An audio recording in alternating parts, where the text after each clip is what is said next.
What's up, guys? Part-time Gamer Dad here, and today I gotta talk to you about something that is kind of Switch 2 relevant. It actually relates to Xbox, to Microsoft more than anybody. But as recently announced, and I'm a little behind on this, but Phil Spencer announced that Xbox games are going to be coming to PS5 and Switch 2, which I think is really interesting. I think it's pretty cool, but it's really bizarre. I mean, if you think about it, like, what put Xbox on the map? It was Halo, and now supposedly Halo the Master Chief Collection may be coming to PS5 and Switch 2, and that's according to a report according to GameRant.com. This is from a new report from a well-known industry insider, and that same source alleges that at least one major Xbox franchise will soon be going multi-platform. So what happened is, it's part of a strategic push to kind of cut down on some margin losses, and they're making more money because if they make it more widespread, the revenue goes up, the cost of developing the games, mass producing them goes way down, right? Because the more units you sell, there's a scalability to the way that production works, and that the more volume you do, the per unit costs come down. This is my sales brain going on right now. So what happened is that they've already released or are going to release 4 like Xbox exclusive games to go multi-platform. So Pentiment, I'm not familiar with that one. Hi-Fi Rush is going to be another one. I know that game is really loved by a lot of people. Grounded, and then Sea of Thieves, and that's the order they're coming out in.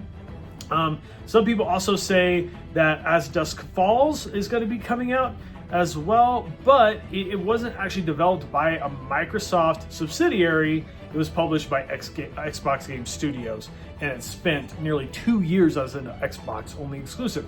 So there's a lot of very interesting things here that could be in the works, and they've mentioned a couple other games that, like a Black Ops 6 and the new Indiana Jones game, which I that was already coming out on PS5, and of course Call of Duty is multi-platform already, so that's not surprising. But what is going to be very interesting is if you think about Halo being like the poster child for Xbox, and now it's going to be integrated into a handheld like Switch. Is that going to prop up the playability, the fan base, the user base of Halo? I think it is, but then the question becomes, what do you do with Halo? Like, in terms of furthering the series into the future. Like, I don't know if you do any new Halo games, at least for the foreseeable future, or if you make Halo, you update for all the quality of life pieces, you also maybe just make it a little bit more robust to have servers that can hold in 32, 64 players, and make this a big widespread thing. Because Halo on the go, and you could play a couple of team death matches like on the go, dude, that would be huge. That would be massive. That would be something that my generation of gamers would be really invested in, because the Switch has the portability of the Switch, and like, I love the PS Portal. It's how I play most of my PlayStation 5 games. But the PS Portal, to a degree, just isn't as something that I think we'll be able to handle on the go, even connected to like Wi-Fi's and stuff, at a stable rate, especially when we start talking about online multiplayer. But that's also what we don't know about the Switch 2 yet, because the original Switch has had some of those problems about being able to support some online play. So the question is, can the Switch 2 support online play, multiplayer, team deathmatches, like whatever you want to do on Halo?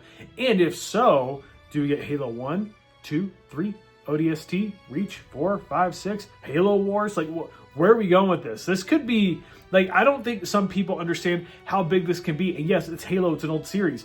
Most of the biggest game series my favorite series of all time is over 35 years old. Like, don't talk to me about old series not being something gamers want to play. We want to play Halo. It's just that, like, my Xbox sits right behind this tripod, and it never gets used because I don't have any incentive to play it. It's a Halo Infinite Xbox, and all the games I could play better fidelity-wise on my PS5. And all the games I want to play from a fun perspective, I can play on my Switch or my Steam Deck. So, I mean, like, at the end of the day, Xbox isn't doing a whole lot in terms of the hardware and building incentive there. But what they are doing is taking their IPs and distributing them more globally, more widespread, and then that's where you start making money, and then you can iterate some unique ideas for Xbox Game Studios. So that's my rant today. I really hope Xbox really opens up the amount of games. Maybe what also we could do is get a bunch of the games that have been forgotten to time to show up on Switch and on PS5 from the Xbox library, the games that maybe aren't as easily accessible these days.